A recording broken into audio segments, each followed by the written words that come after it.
Just over a year ago, a devastating mudslide changed the landscape of the Oso community forever. Today we're joined by three journalists who visited the area and spoke to journalists who covered this story as it unfolded. Welcome to another episode of XConnect Northwest.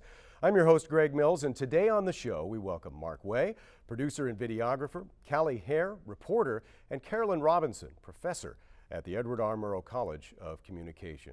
Now, before we get going, a reminder to you at home that you can join in the conversation simply by connecting with us on Twitter at NWPTV or use hashtag XConnectNW. On Facebook, search Northwest Public Television, or by email kwsutv@wsu.edu. Again, thanks for joining us today. Thank you. Let's start with the angle that you took on the story, because that is really such an important part of what you covered and how you covered it. So let's who would like to start on that? Let's start here. Yeah, Kelly. I'll go ahead and take that. The angle that we wanted to look at was really examining the impact of trauma on journalists, because typically that's not something that really gets examined. You look at the rescue workers, you look at the victims, and you don't really look at the journalists who are on the ground shoulder to shoulder, really doing a lot of the same work. And so it had an impact on the staff. We went to this Daily Everett Herald and we talked to their staff, and they are so intimately connected to that community, and they have followed it months and months after those national outlets already left. And we just wanted to tell their story.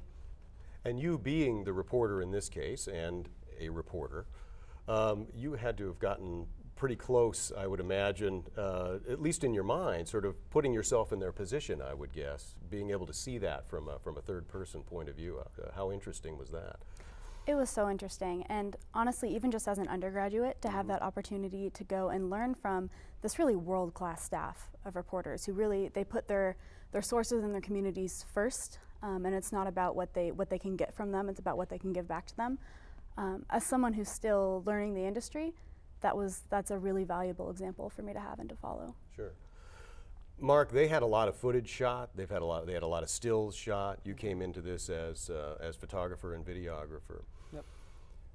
Give me a little bit about sort of what you thought you might be shooting when you went in, and how that maybe evolved as you got to meet these reporters and saw the footage and the stills that they were shooting. Yeah, so, I mean, just as Callie said, we took a journalist's perspective, and I mean, a lot of the footage that I had seen beforehand was on the people of Oso and the mudslide itself. So walking up on scene, I wasn't really sure what I would see because I haven't been there in person.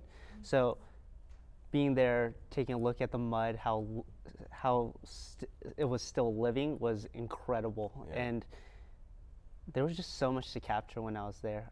I couldn't stop pushing the button. I was pushing it every 5 seconds. Journalists here, mudslide there. And I was overwhelmed.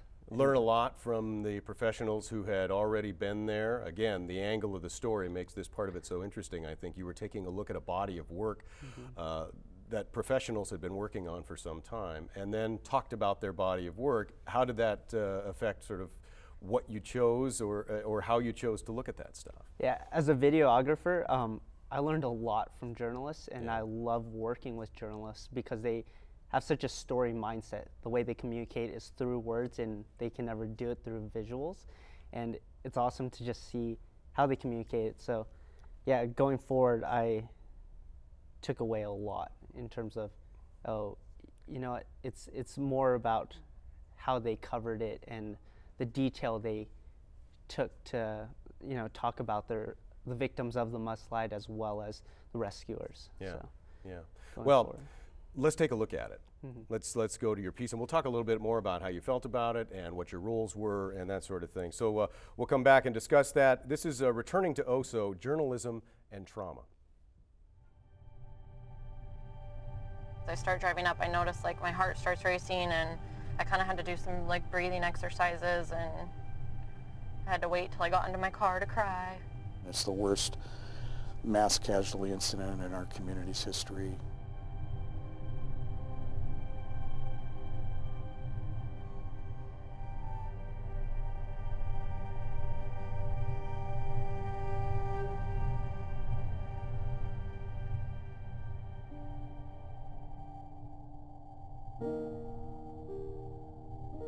To not think about everything I'd seen at first, and especially for the first couple weeks, it was, I mean, I was up here nonstop. It was exhausting.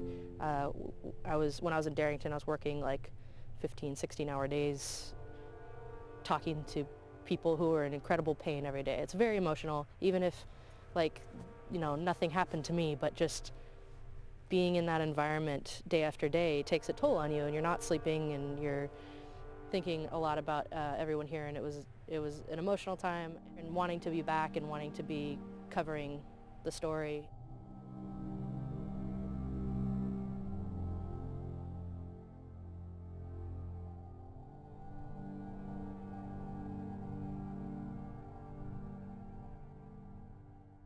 We had an employee assistance program that people could use. You know, I think being there to talk to them, being there to hear from them, I mean, there's a trust you have to really have a solid team, a really solid staff. So you need to be a reporter with your colleagues and know when to say, hey, you know, are you doing okay? You know, there are people out there I can look into their faces and know immediately if they're mentally exhausted.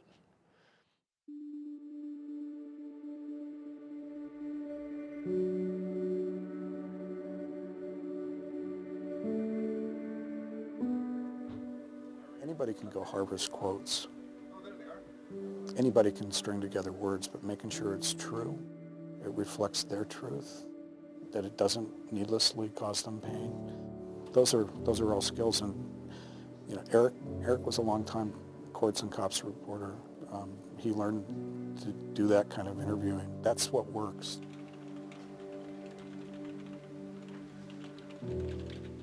I've been in this profession for 34 years now, and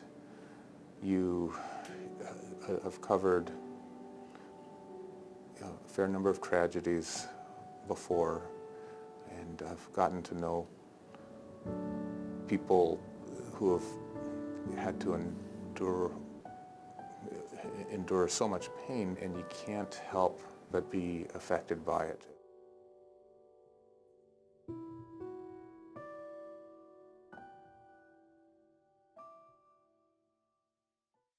Hey buddy, you too. How are you? Those follow-up interviews where I really got to know them well, and that kind of have more of an effect on you. And in a lot of cases, I heard back from families afterwards, and they said, you know, feel free to call me later. The ME said that she died from percussion trauma, so it was sound waves that actually killed her. But she, you know, she still had.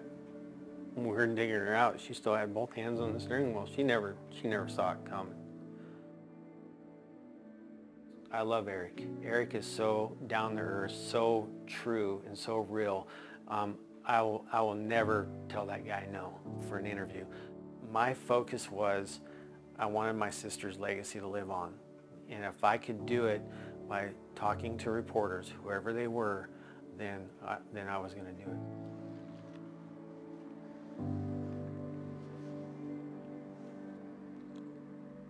Here's the thing, it wasn't about us.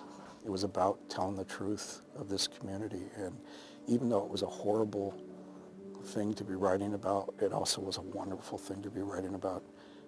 We got to see people at their best. And, you know, that's one of the great stories that rose up out of this, was just how people reacted as a community and jumped in and did the right thing. And I think we were, as journalists, sort of like pulled along by that energy too.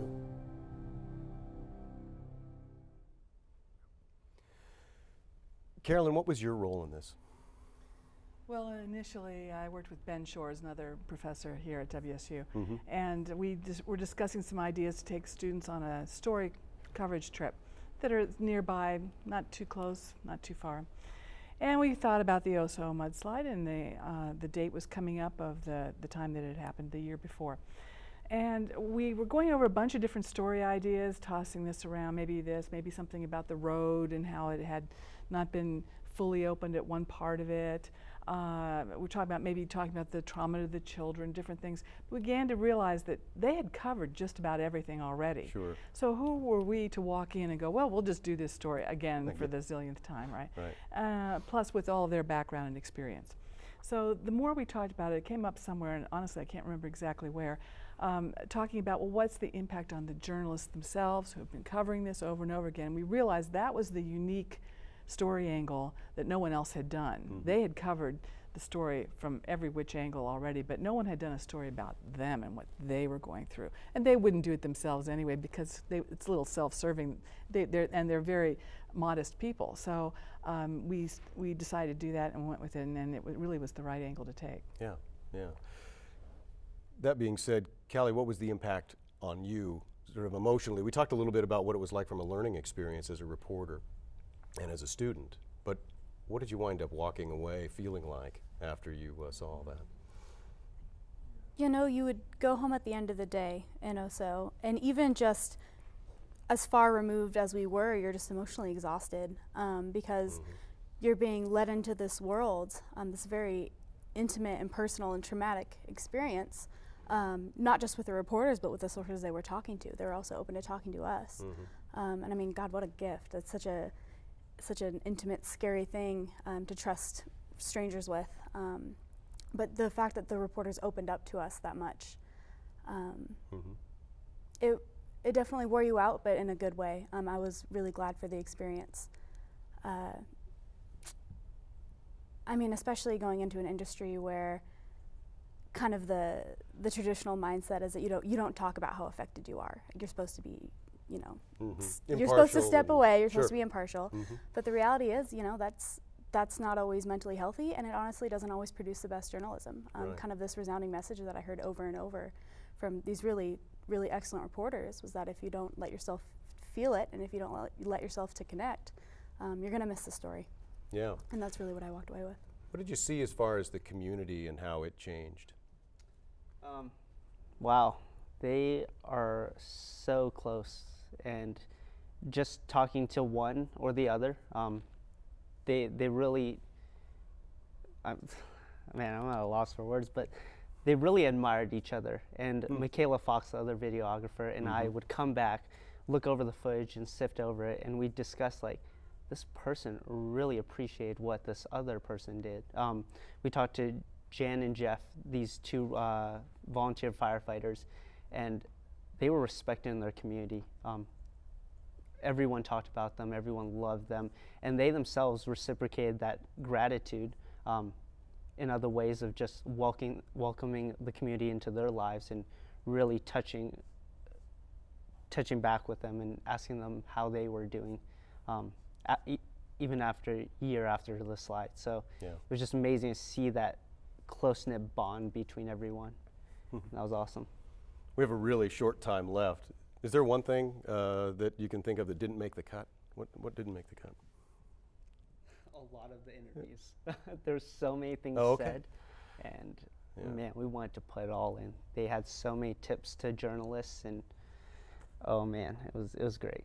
Yeah. It was hard to keep the story on the journalists and the trauma because we wanted to tell the whole story because we were just learning ourselves. But they managed to do a fabulous job. I was really proud of everyone that worked on this. Yeah, it's certainly hard to know as a viewer, you know, what was left behind, and it's always very difficult as an editor, I think, to make those decisions. But boy, what a great job you guys did. It was a great collaboration, and great to have you on the show. Thanks a lot. Thank you. Thank you. What a great story, and told well. Thanks for sharing this with us today. Thanks for joining us today, and thanks at home for helping us out. We hope you enjoyed today's show. Remember, you can stay connected with us all week by tweeting us, liking us on Facebook, adding us to your circle on Google+, or emailing us at kwsutv@wsu.edu. If you missed any part of today's show or want to watch the story again, don't worry, it'll be available online at nwptv.org/xconnectnorthwest. Next time, we're talking gardening. That time of the year is here, and we want to prepare for the summer months. If you have questions for our master gardener, you're free to connect with us online. I'm Greg Mills. Thanks for watching. We'll see you next time on air and online.